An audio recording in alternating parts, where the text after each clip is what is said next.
leguminosas e o que elas podem fazer no seu organismo. Será que você que tem doença renal crônica pode consumir leguminosa? Será que elas são indicadas para você? Nós vamos conversar hoje em especial sobre o feijão, lentilha, grão de bico e soja, que são as leguminosas mais consumidas pelos brasileiros.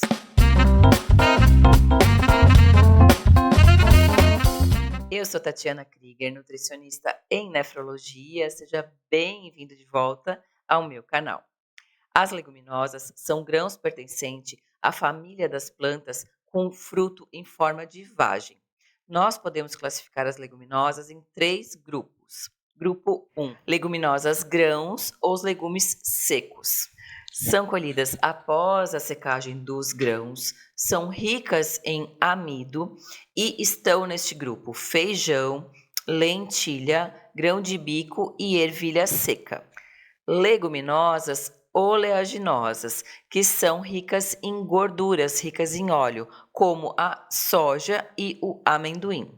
E as vagens, que são colhidas ainda verdes, como a ervilha torta e o feijão vagem, que são consumidas como hortaliças. Agora eu vou explicar para vocês um pouquinho, alguns detalhes mais específicos sobre o feijão, lentilha, grão de bico e soja. Após essa explicação inicial, eu vou falar da sua relação na doença renal crônica, dos estudos que nós temos na doença renal crônica e, ao final, vamos falar também da composição em relação à quantidade de proteína de cada leguminosa e também do teor de potássio e de fósforo.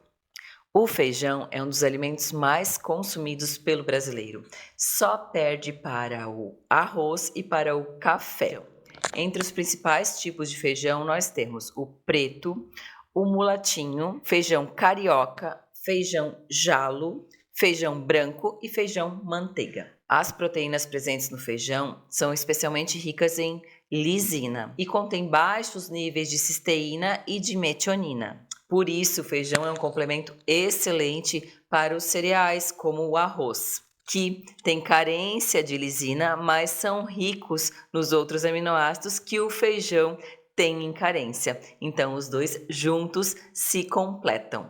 Por isso que nós falamos que o arroz e feijão, que é a comida típica brasileira, é uma combinação perfeita. Entre os compostos bioativos do feijão estão os ácidos fenólicos, os flavonoides, os ácidos graxos e os tocoferóis, que conferem inúmeras propriedades para o feijão, que eu já vou falar daqui a pouquinho. E olha só que curioso, em especial, esses compostos se apresentam em maior concentração na casca do feijão. O consumo regular de feijão está associado a uma redução no risco de doenças crônicas, como diabetes, hipertensão e certos tipos de câncer. Os compostos bioativos do feijão promovem uma atividade antioxidante, anti-inflamatória e também promovem uma proteção contra a síndrome metabólica. Feijão é rico também em folato, em ácido fólico, essencial para o bom funcionamento do sistema nervoso. Também uma fonte de ferro que contribui na prevenção e no tratamento da anemia por deficiência de ferro. O feijão também é fonte de fibras que contribui e muito para toda a saúde gastrointestinal. A lentilha tem um formato de lente e está disponível em várias cores: amarelo, laranja, vermelho, marrom ou preto. Mas a mais comum no Brasil é a lentilha marrom. Pode ser utilizada em sopas, em saladas e também na produção no preparo de hambúrgueres vegetarianos. A lentilha é composta em especial por carboidratos, então 60% da lentilha é carboidrato, 1% gordura e 25% proteínas. Possui boa quantidade de fibras, que está especialmente presente na casca da lentilha, também rica em outras vitaminas e minerais, como ferro, ácido fólico, magnésio e zinco. Estudos têm demonstrado que o consumo de lentilha pode contribuir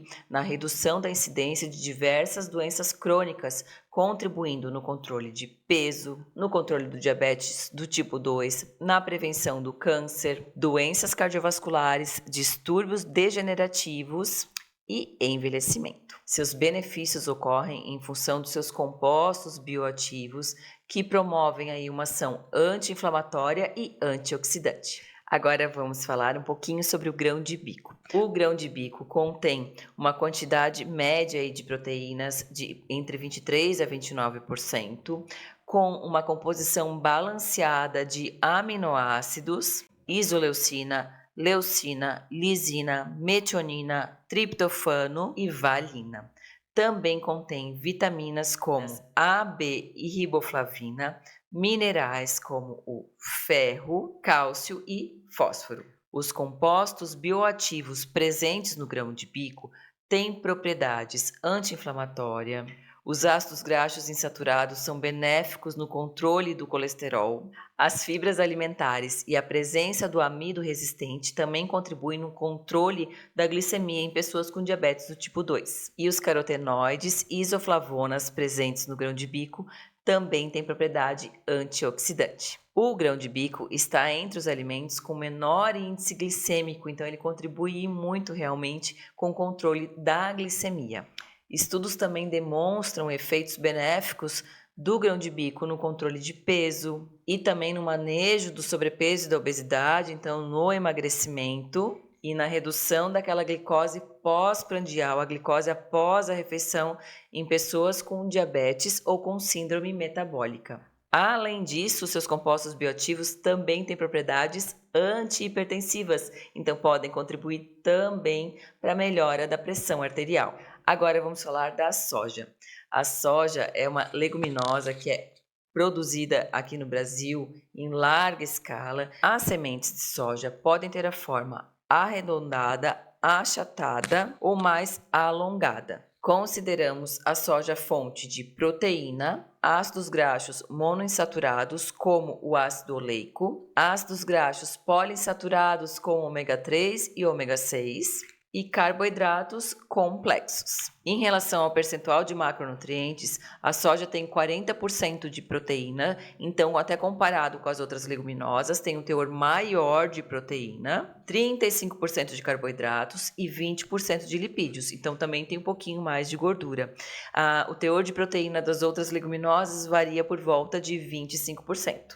A soja também tem inúmeros compostos bioativos, como proteínas e peptídeos, isoflavonas, saponinas e antocianinas. Entre os peptídeos mais estudados estão as isoflavonas. Os compostos bioativos da soja podem também ter ação anti-inflamatória.